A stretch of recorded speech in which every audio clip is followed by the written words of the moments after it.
Our current subscription process is working, but it's not the best because our user has to wait and we don't even inform him that he's waiting.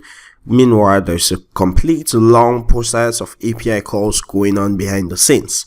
So what we're going to do is we're going to change this implementation a little bit so that the user would know what he's waiting for and the user would actually receive a notification that what he's waiting for was successful or something like that.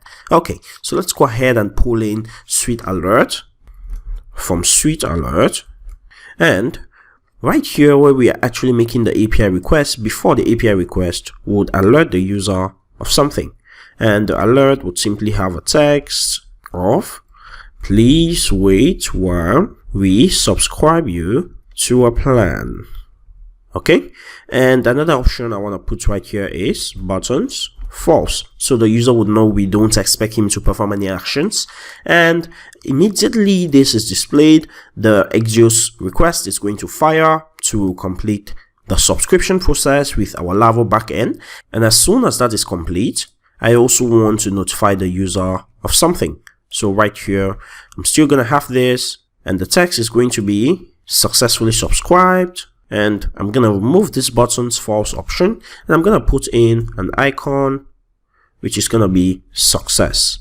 Okay, and since our Suite Alert library deals with promises, we can say the then, meaning when the user clicks on the confirm button, then we can do something. So for example, we want to refresh the page or maybe redirect the user to the lesson he was trying to watch before he was redirected to this page. Okay, so let's just start by saying window.location equals here.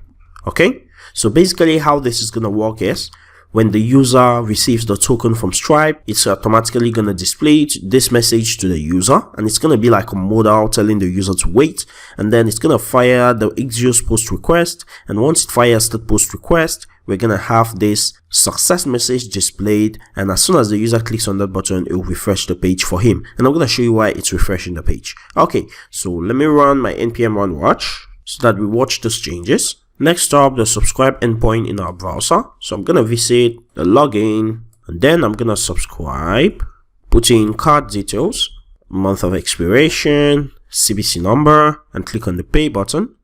And like we defined, once that API request to Stripe client is done, we have a token and we see this notification message, and it actually tells the user to wait. And now that the request was successfully made to our server, we have this successfully subscribed message back from our server, and we can click on the OK button and automatically it refreshes the page. Okay, so great, looks like everything is working like we expected to, and this makes a lot more sense. Okay, so why don't we do this? When the user refreshes the page, it should actually change the data that is shown right here. So why don't we use this page to show the subscription of the user, and maybe he can change his subscription or cancel his subscription in case he wants to.